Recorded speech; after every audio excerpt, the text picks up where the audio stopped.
OGTV 45 tapping in.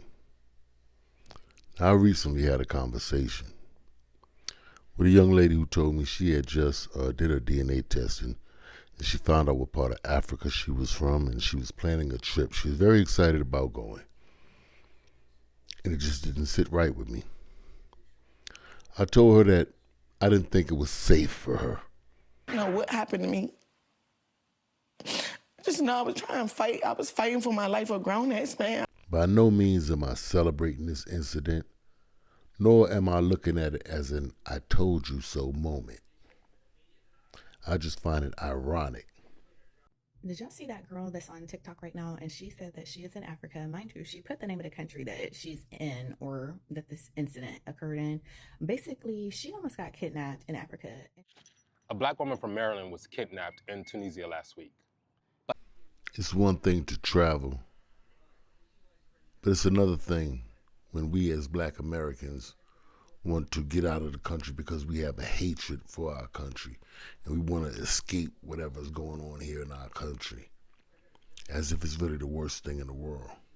You thought the grass was greener on the other side. Her story is not an isolated incident, and what we found in our research is concerning for all black travelers. So we're going to read verbatim exactly what Mika has reported in her testimony about the incident.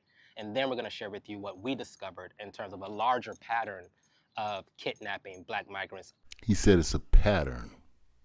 Remember that word, pattern, because words have meanings. And black tourists in Tunisia. A black American woman from Montgomery County was vacationing in Tunisia with her friend Queen. Last Saturday night, after returning to her hotel from a club, she went to the lobby to get tissues. That's the last thing she remembers before waking up in the back of a car being driven by a stranger, according to Mika.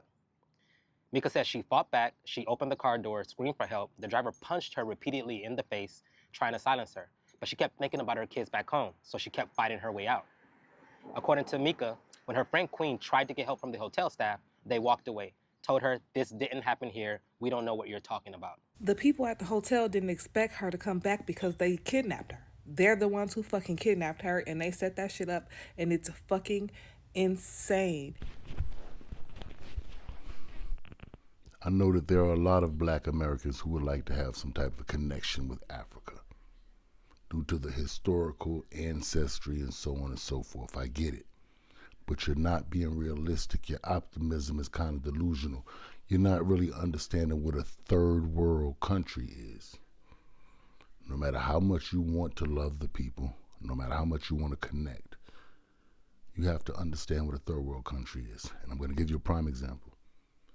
If you look at here in the United States of America, if a man is from an extremely impoverished area, and then he finds an overwhelming amount of success, he becomes worth millions and millions of dollars, we as black Americans know we can't go back to our hood no more. Regardless of how much you love the people, how much you want to help the people, experience has shown us your people are going to do away with you if you go back. You're worth too much money now. It's not healthy for you to go back. It's not wise for you to go back. You need security when you go back to the same streets that you grew up in and walked every day as a child. If you become worth $50, $100 million, you cannot go back there. It's just the reality of it. Why? Because you're worth $50, $100 million. Black Americans, as a whole, are the richest black people in the world. Yes, they want to connect with you. Yes, they want you to come to their country. Yes, they want to embrace you and make you part of their village because they think you have some money.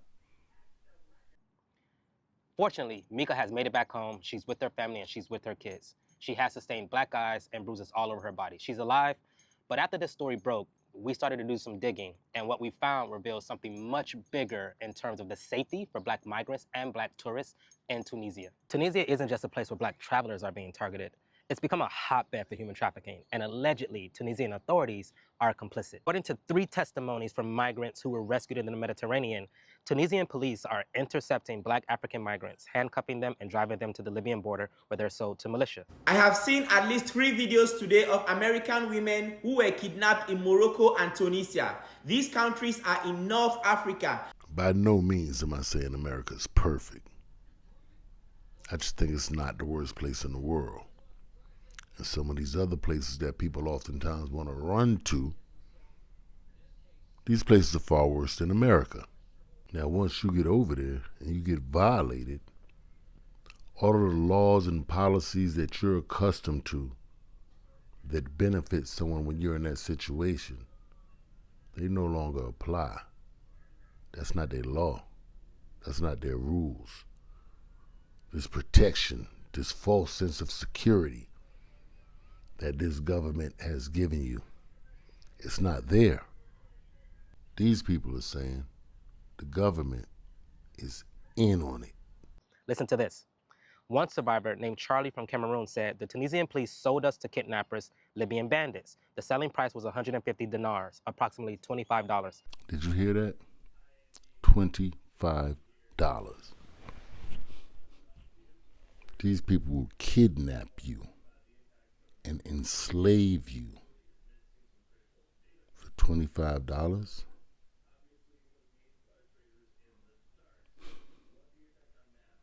I hope y'all sisters really thinking about that. A lot of these women feel as though their time is equivalent to $150 a half hour and $80 a quick visit. They about to take you forever for $25. Less than the price of a goat. $25 for a human life. A woman named Ivana, 26, was living in Tunisia when police raided her home at night. She was handcuffed, driven to the desert, and handed to armed Libyan men. To get out, her sister in Cameroon went into debt to pay $690. Third world country politicians, police officers are usually corrupt. They're very corrupt because they're very poor. The country is poor. So I gave the officer my passport, and my visa had expired, and unfortunately I didn't have any cash on me. That's the one thing I will tell you, that not like in America, you can sometimes give the cops a little cash to keep them from arresting you. Now let me break it down for the people with degrees, because y'all need to be talked to special since y'all smarter than everybody else. If you can pay the police to not arrest you for your crime, if you can give them a little bit of money and they turn their head, or they turn a blind eye to your crime, then guess what? The people who want to kidnap you and traffic your ass, they can pay them to turn their head too. Yeah! I don't think y'all black American women are taking into consideration that y'all little concealed pistol carrying license, you can't usually take it with you over there. It might not register the same over there.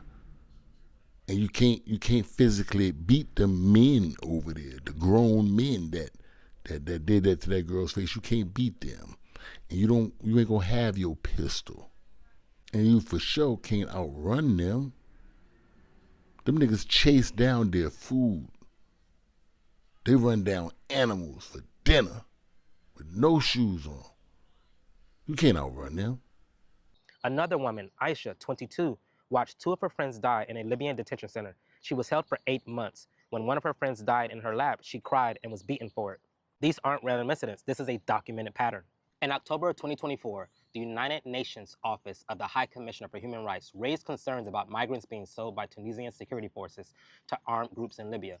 In January 2025, a report called State Trafficking presented evidence of systemic targeting of black migrants in Tunisia through mass raids, detention without due process, and forced transfer to Libyan traffickers. And here's what makes it worse. The European Union and Italy are funding Tunisia's border enforcement through migration deals, knowing this is happening. So when we hear about Mika, a black American woman on vacation, being drugged and almost trafficked, we have to ask ourselves, are black tourists being targeted in the same networks that are trafficking migrants? The truth is, we don't know yet, but what we do know is Tunisia is not safe for black travelers right now. Recommendation, if you're planning to travel to Tunisia, don't. You know someone who's there, tell them to leave. And if you're working with a travel agency that's still encouraging you to visit Tunisia, ask them why are they putting black lives at risk. You college educated black American women with your 6-figure jobs going back to Africa is the equivalent of NBA niggas with $100 million contracts going back to the projects. If they get unalived, if they get kidnapped, if anything happens to them, the entirety of the black American community is going to say, that's his fault. What the hell was his dumb ass doing in the projects with $100 million? He should have known better. He should have known nobody else over there had no Rolls Royce. He should have known nobody else over there was running around with no diamonds and Rolexes and all this other stuff. He was a fool for going there. That's what we gonna say.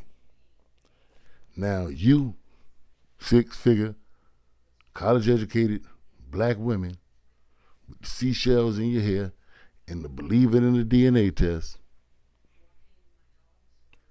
are NBA niggas. That's what y'all women are. NBA niggas going back to the projects. Same thing. Now, if you get over there and they are successful at getting you, the first thing they're gonna do is try to contact your people and get some money. They're gonna try to extort somebody, shake somebody down, throw a ransom on you. And don't let me be the person that they call. 'Cause I'm gonna say,